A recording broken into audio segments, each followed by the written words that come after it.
Man, I think there's so many different ways this fight could go. There really is. I mean, this could be a 10-second knockout, or this could be a 15-minute knockdown, drag-out war, because both of us are willing to go there. Both of us are willing to fight fire with fire.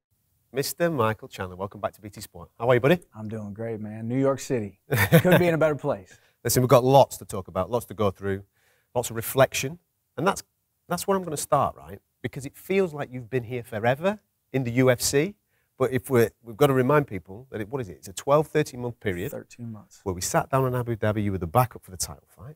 Then you speed into Fight Island in January and do what you do, one of the best UFC debuts that we've ever seen. Then you're in a title fight, of which you're very, very close to being crowned the champion. And now what we've got at the weekend is something that the fans are extremely excited about, and what many would class as a title eliminator. You didn't fancy easing yourself into the UFC? You wanted to start running? I said that. Yeah, I said that right away. And people made fun of my tagline of "I'm not here for a long time. I'm here for a good time." You know, I came into the UFC 35 years old as a seasoned veteran. So I knew, I know I'm closer to the end of my career than I was the very beginning. And as you said, it does feel like it's been much, much longer than 13 months. And that's part of the beauty of being a part of the UFC. A lot of stuff happens. The stakes are just higher. Every single performance, every single opportunity, it just gets bigger and bigger and bigger. So the last 13 months have been such a fun ride for me, and I'm just having a blast, some ups, some downs, and enjoying the process. Well, let's talk about the most recent one, the title fight against Charles. What are the reflections on that particular bout? Man, I got my shot. I took my shot, and I failed. Just like every single person that's listening right now, we all want to try to go do something great. We all want to try to attain that which we desire. For me, it was becoming the #1 guy in the world, winning the UFC lightweight title, which is the epitome of accomplishment inside the sport. I had my opportunity. I was a gnat's eyelash away from getting my hand raised, which, is a double-edged sword. It was so close, so that could be a really good thing because it solidifies me in the lightweight division, but it was also a painful thing because the fight could have gone my way. But as far as reflection, I love it. This is just a journey. This is a journey for me to continue to pursue my best self, and without setbacks, without stumbling, like I did on May 15th, a day that I will never forget. So much positive, a little bit of negative, and then since then, a couple sleepless nights and a lot of film study and realizing I got a couple chinks in my armor that I needed to clean up, and we've done that at Sanford MMA with my stable of coaches and training partners, and now I get to see a new and improved, even better version of myself right here at Madison Square Garden on Saturday night. I think from a fan's point of view, you resonated incredibly well in that particular moment, because only in defeat does a man really show himself, really reveal himself. And I was surprised to see you straight away out and about, doing the press conference, doing the calls immediately after the defeat, and then 2 days later doing more interviews. How important was that process for you to own that moment? Did you find it quite cathartic as well to help the process of dealing with what had happened?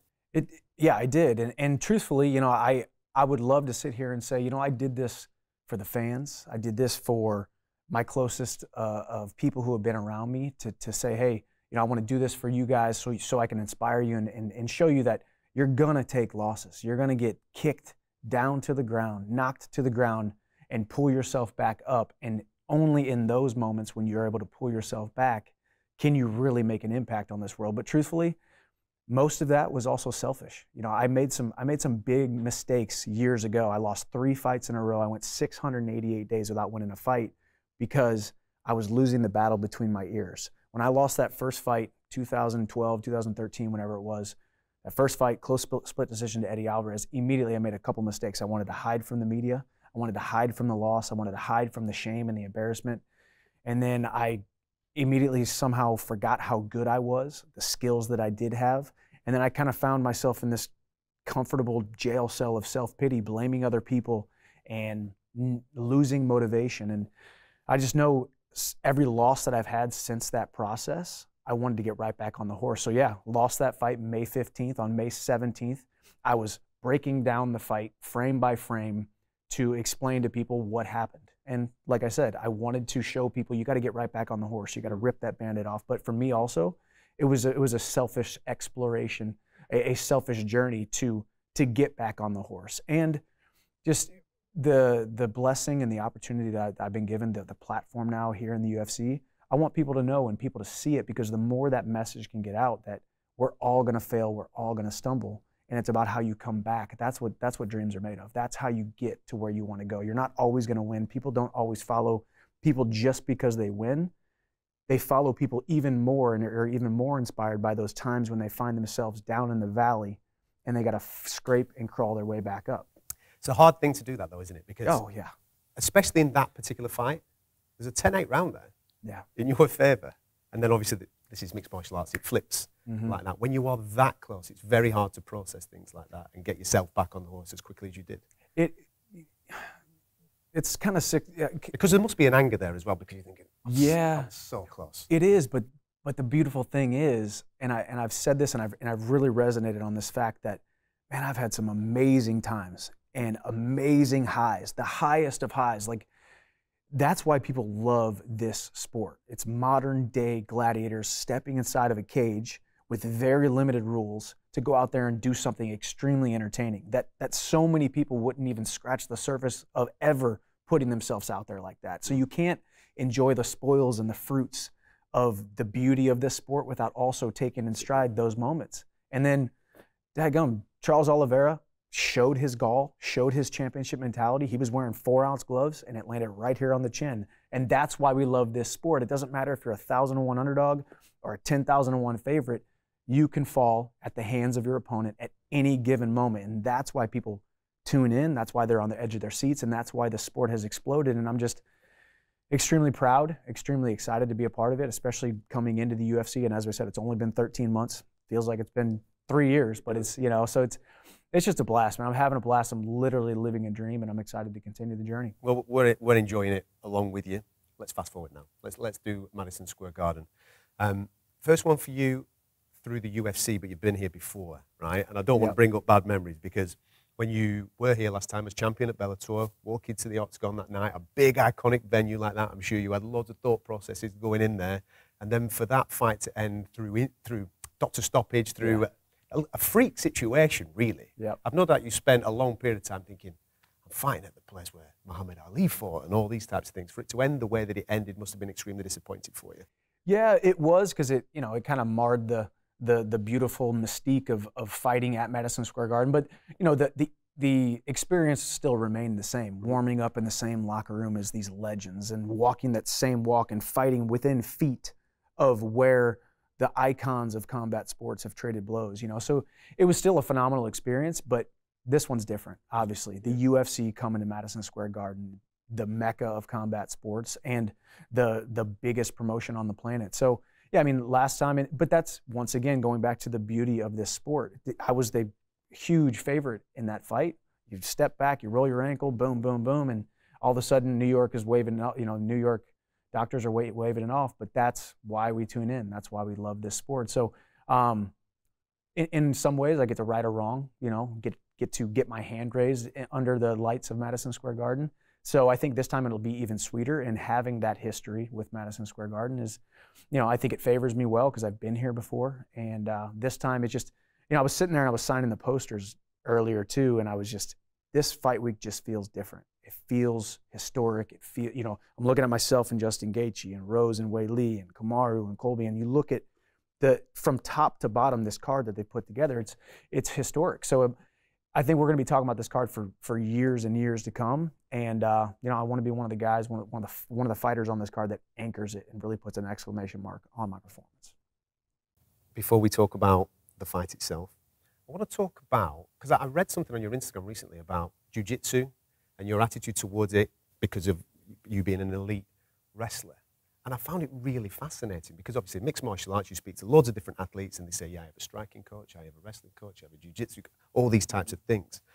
And correct me if I pronounce this wrong, but your attitude towards jiu-jitsu, you didn't want to fully engage in it because you're an elite level wrestler, and that then, because they're both grappling practices, might dilute and take away from where you are an elite guy. Have I got that right? Have I worded that right? Yeah, and I think I just, and I was mentored and poured into early on by my grappling coach Neil Melanson, where he he practiced it all, but he was more of a catch wrestling background guy. So and he said the worst thing that can happen sometimes with elite level wrestlers is they come in and they think they have to do the right thing by doing jiu-jitsu, and that's why I labeled it anti-jiu-jitsu. It's more focusing on stopping the jiu-jitsu with my wrestling and getting better in my wrestling exchanges in order to get position, do damage, and that lead to a submission. Because I've been wrestling since I was 14 years old. I love the sport of wrestling. I owe so much of where I am today to the sport of wrestling. So why would I ever want to dummy down those gifts by kind of moving myself into a different grappling style? And it doesn't always work. It's not perfect. I do train jiu-jitsu on jiu-jitsu days, but I'm always thinking, how does a wrestler react and respond in this situation, in that situation? And overall, it's just pressure and looking for submissions after I've done damage and getting to certain positions. Listen, that's a good metaphor for life, because a lot of people concentrate on their weaknesses and neglect their strengths.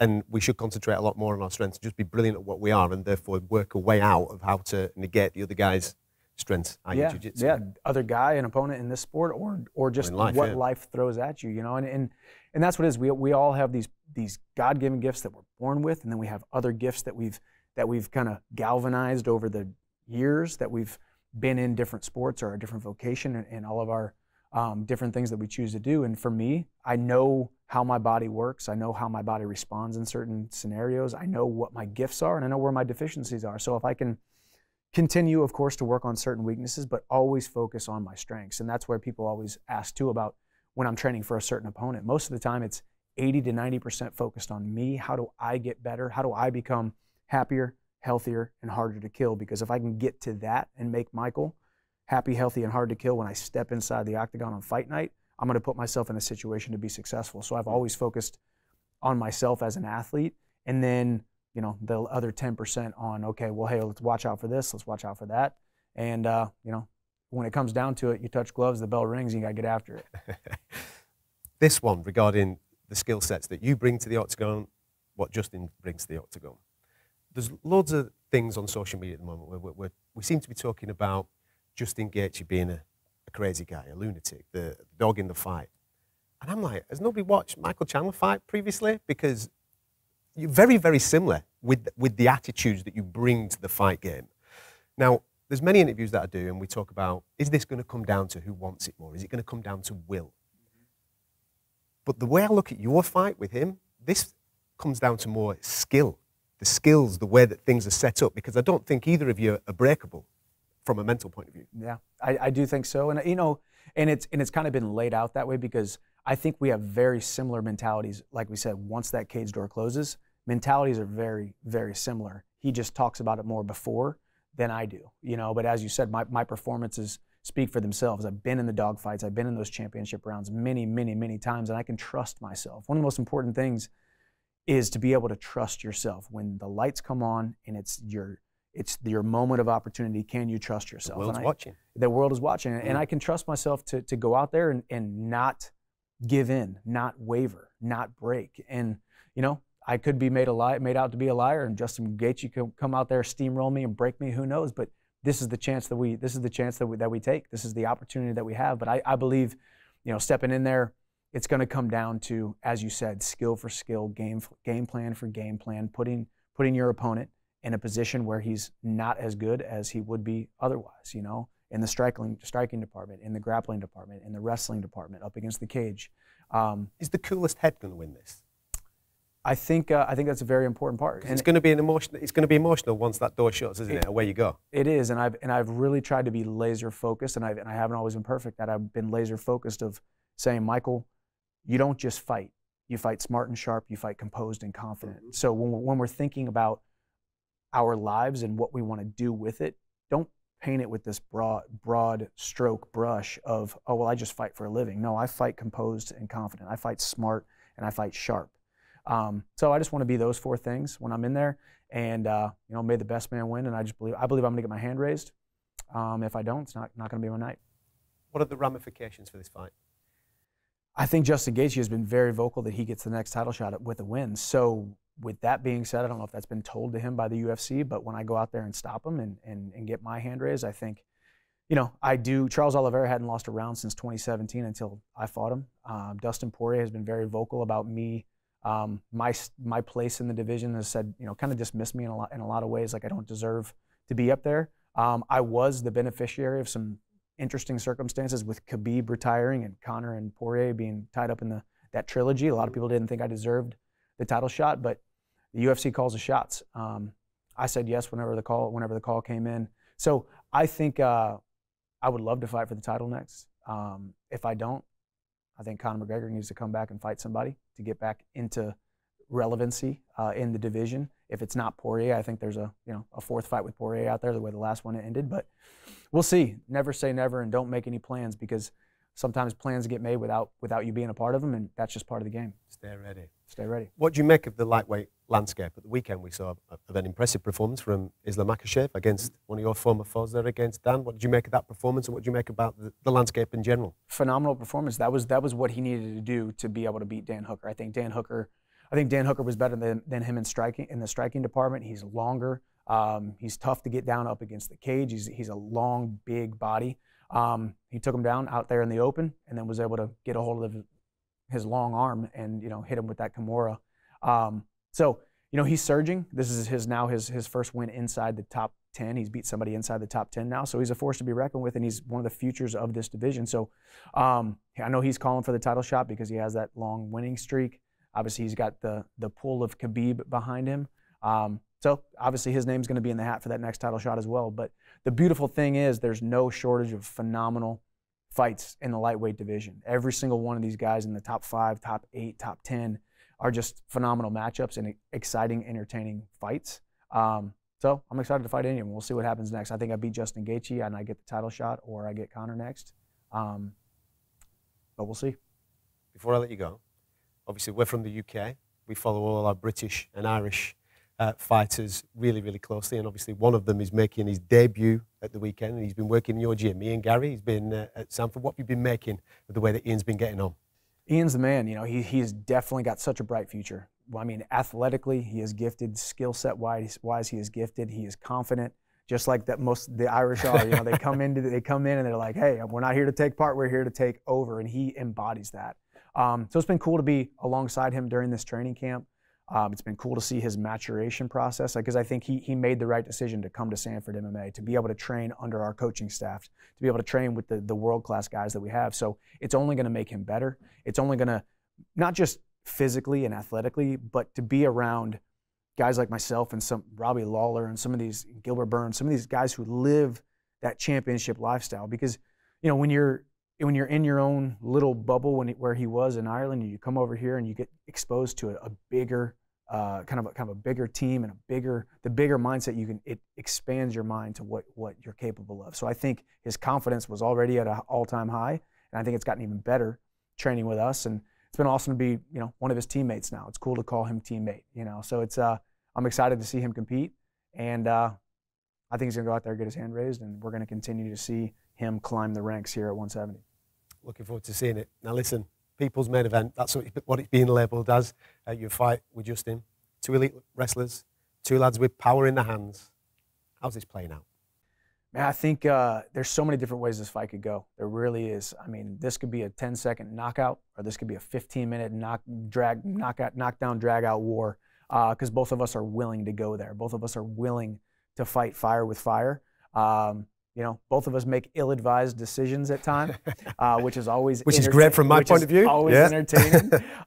So either way, I mean, I think there's just such a mutual respect there. I respect Justin Gaethje. I'm dang near a fan of the man. When I take my fighter competitor hat off, it's like, okay, don't ever miss a Justin Gaethje fight. I want to be that guy as well. We're fans, and even my fellow competitors and other people on the roster here at the UFC say, well, if Chandler's fighting, I want to see that. So it just so happens that these two paths are finally going to cross. His name has been one that I've thought about since the very beginning when I was signing with the UFC. So all roads have led to this, and it's the world's most iconic arena here in Madison Square Garden in New York City. So the stage is set for a phenomenal night of the entire card, let alone what I think is going to be the fight of the night candidate right there with me and Justin Gaethje. It is quite remarkable, your journeys. Champions in other organizations, the way that you've both come in, the way that you fight. Yeah. It's like fighting a guy just looking in the mirror, isn't it? Yeah, it is, and that's part of it too. You know, because you always go back to Justin Gaethje's line where he said, "Show me my equal." You know, I'm not going to sit here and claim that I am, but I guess you know, the good thing is we're just a couple days away from finding out, right? So just another opportunity, and this is a huge card, huge stakes. Obviously, both of us have felt the feeling of fighting for the UFC title. Both have fallen short, and both have been made hungrier by it. So this is our comeback performances, and you know, one of us is going to get our hand raised, one of us isn't, right here at Madison Square Garden. Michael, thank you very much for your time. Go Yes, well sir. this week, and we're looking forward to this at the weekend. Can't wait.